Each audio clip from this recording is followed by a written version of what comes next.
Namaskaram and welcome to the Swayam MOOC series on Telugu language learning. My name is Dr. K. Ramesh and I am your instructor for this session. It is a pleasure to continue our exploration of the fascinating world of Telugu language. In today's session, we will focus on the architecture of the existential verbs. This verb forms an essential part of sentence structure in Telugu grammar. The existential verb letters expresses presence, location, condition and position. It often acts as the backbone for the both simple and complex expressions. Introduction. The verb undu is the cornerstone of Telugu verbal grammar. English uses the verb to be for identity, I am a teacher, location, I am at home, and state, I am happy. In contrast, Telugu reserves undu strictly for existence, presence, and location. Generally, in the Telugu language, identity is often expressed through noun equations without a verb. Therefore, undu signifies that something physically or abstractly exists or is available. See the example. Pustakam ikkada undi. The book is here, where undi confirms the presence of the object. Similarly, for human, nenu ikkada unnanu, I am here. This verb is functionally non-future, covering a spectrum of time from the past to the present moment. Next one, basic neuter forms and basic existence. The neuter forms are used for objects, animals and abstract concepts. The singular form undi is derived from the root for the feminine neuter singular. Its plural counterpart is unnai. These are contrasted by the negative forms ledu and levu. It is a unique grammatical rule that while ledu negates a single object, levu is used for plural objects. Observe the example. Pustakam undi, it means the book exists, while pustakam ledu, it means the book does not exist. In a plural context, pustakalu sorugulo unnai indicates that books are in the rack and pustakalu levu denotes their absence. These forms are the most common way to describe availability in daily life. Next one, human forms and agreement.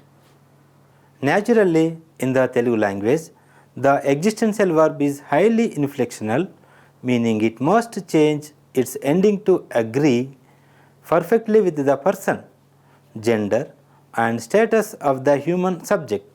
When a speaker refers to themselves, they use the first person singular suffix nu, resulting in nenu ikkada unnanu. It means I am here. If the speaker is representing a group, they use the plural suffix producing మేం ఇక్కడ ఉన్నాం, we are here, or మనం ఇక్కడ ఉన్నాం, we are here, inclusive. This agreement is non-negotiable. Using a third person ending for a first person subject is considered a major grammatical error. The second person or addressing someone else carries significant social weight through its verb endings. For a child, a younger sibling or a very close friend, the informal suffix vu is used, as in నువ్వు ఇక్కడ ఉన్నావు, which explore that you are here. However, to show respect to an elder, a teacher or a stranger, the honorific plural suffix ru must be applied, creating మీరు ఇక్కడ ఉన్నారు. It means you are here. In professional and formal writing, the honorific form is the standard for polite addresses, reflecting the cultural value placed on respect within the language. In the third person or referring to someone else. Telugu distinguishes between masculine and feminine genders through specific markers. For a male subject, the suffix do is added, resulting in atanu ikkada unnadu, or the more informal vaadu ikkada unnadu. It means he is here. Conversely, for an equal or younger female subject, the verb takes the ending the, as in ఆమె ఇక్కడ ఉంది. It conveys she is here. It is important to note that the feminine singular verb form undi is identical to the neuter singular form, which is a common characteristic across many Dravidian languages. Finally, the third person plural and honorific forms provide a way to refer to a group of people or individuals of high status. Regardless of gender, the suffix used here is ru, which produces వాళ్ళు ఇక్కడ ఉన్నారు, which means they are here, and వారు ఇక్కడ ఉన్నారు, it means he or she is here. This specific suffix is shared with the second person plural, creating a unified plurality and respect marker in the verbal system. For example, if you were discussing several students, you would say విద్యార్థులు తరగతిలో ఉన్నారు, to indicate that the students are in the class. Now, let us move on to the next one, negative forms and conjugation rules. Negating existence in Telugu involves a complete morphological shift where the affirmative root undu is replaced by the negative base le. This base then combines with the same personal suffixes used in affirmative sentences. For the first person, this results in nenu ikkada lenu, it means I am not here, and mem akkada lem, which means we are not there. These forms are used consistently in daily life to deny presence or to state that a person is unavailable for a meeting or conversation. The second person negative follows the same logic of informal versus formal addresses. To tell a child they are not in a certain place, one says నువ్వు అక్కడ లేవు, it means you are not there. Interestingly, the suffix wu here is identical to the one used for neutral plural subjects, making levu a very versatile word. For formal situations, the negative becomes మీరు అక్కడ లేరు, you are not there. This distinction is vital for maintaining the appropriate social distance and etiquette when speaking to others in a formal Telugu speaking environment. Next one. For third person subjects, the negative forms provide clear gender and status distinctions. The masculine singular negative is ledu, as in atanu ikkada ledu, it means he is not here. The feminine and neuter singular share the form ledu. For example, ఆమె ఇక్కడ లేదు, it conveys she is not here, or పుస్తకం ఇక్కడ లేదు, which explore that the book is not here. Finally, the plural or honorific negative is లేరు, as in వాళ్ళు ఇక్కడ లేరు, it means they are not here.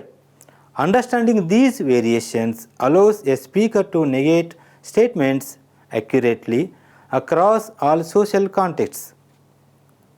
Beyond human subjects, the negative neuter forms are essential for expressing the absence of things.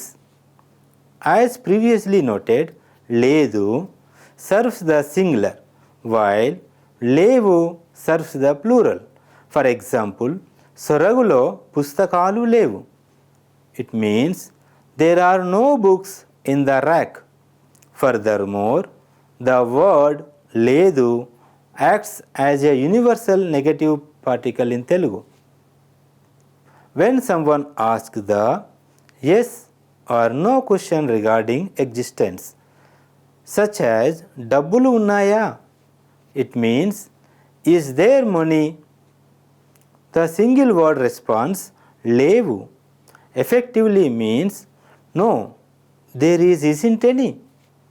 This dual role as both a conjugated verb and a general negation marker makes it one of the most powerful words in the Telugu vocabulary. Next one, present and past tense. The existential verb forms in Telugu can express both present and past tense depending on context. For example, ఇప్పుడు నేను ఇక్కడ ఉన్నాను, it means now I am here. While అప్పుడు నేను అక్కడ ఉన్నాను, or నిన్న నేను అక్కడ ఉన్నాను, it means I was here then or yesterday. Similarly, ఇప్పుడు అతను ఇక్కడ లేడు, it means he is not here now. And అప్పుడు అతను అక్కడ లేడు, he was not there then. Thus, time is indicated by adverbs rather than verb changes. Next one, existential verb with adjectives. The existential verb combines with adjectival bases to express states or qualities. The word bagu means good is commonly used. For example, bagundi, it is fine. Bagunnanu, I am fine. Bagunnadu, he is fine. And bagunnaru, they or you are fine.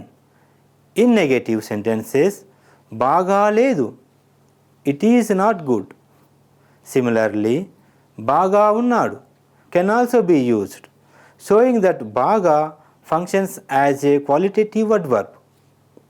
Next one, implied existential verb. In some Telugu sentences, the existential verb is implied and not explicitly stated. For example, ఫోటోలో ఆవిడ మా వదిన, it means the lady in the photo is our sister-in-law, where ఉంది is understood. Another example is ఈ పెట్టెలో చీరలు ఎవరివి, it means whose sarees are those in this box. Such constructions are common in descriptive and identification contexts. Next one, dative case and position. Position in Telugu is expressed using the dative suffix ki along with the existential verb. For example, అతనికి ఇల్లు ఉంది, he has a house, and ఆమెకు ఇల్లు లేదు, she does not have a house. Similarly, నాకు జ్వరం ఉంది, it means I have fever. In some cases, the verb may be omitted. As in, సుగుణకు ఇద్దరు పిల్లలు, it means Suguna has 2 children. Next one, numerals and optional verb. When numerals are used, the existential verb is often omitted.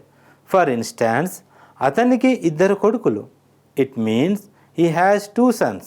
However, adding the verb as in అతనికి ఇద్దరు కొడుకులు ఉన్నారు emphasizes position. Similarly, మీకు ఎంతమంది పిల్లలు, it means how many children do you have, without using the verb. Next one, age expressions. Age is expressed using the dative case without necessarily using the existential verb. For example, Raviki 10 ఏళ్ళు, it means Ravi is 10 years old. And Ramaku 4 ఏళ్ళు, it means Rama is 4 years old. Similarly, మా కుక్కకు 2 ఏళ్ళు, our dog is 2 years old. Adding the verb gives emphasis, but it is usually unnecessary. Next one, separable and inseparable position. Telugu distinguishes between inseparable and separable position. Inseparable position uses the dative case as in Hariki jvaram undi. It means Hari has fever and రాజుకు చెవి నొప్పి ఉంది. It means Raju has earache. Separable position uses దగ్గర as in Hari దగ్గర పుస్తకం ఉంది, which means Hari has a book, and Hari దగ్గర ఇల్లు ఉన్నాయి, which explores that Hari has houses. The negative form is Hari daggara dabbulu levu. It means Hari has no money. Next one, abstract noun plus ga plus existential verb. This structure expresses states or conditions. For example, నాకు ఆకలిగా ఉంది. It means I am hungry. And గాలి తీవ్రంగా ఉంది. It means the wind is strong. Similarly, Sita కాలు నొప్పిగా ఉంది. It means Sita's leg is paining. The negative form నాకు ఆకలిగా లేదు. It means I am not hungry expresses the absence of the condition. Next one, existential verb as auxiliary. The existential verb functions as an auxiliary to express continuous or stative actions. For example, కూర్చొని ఉన్నాడు, it means he is sitting, and నిల్చొని ఉన్నాడు, it means he is standing.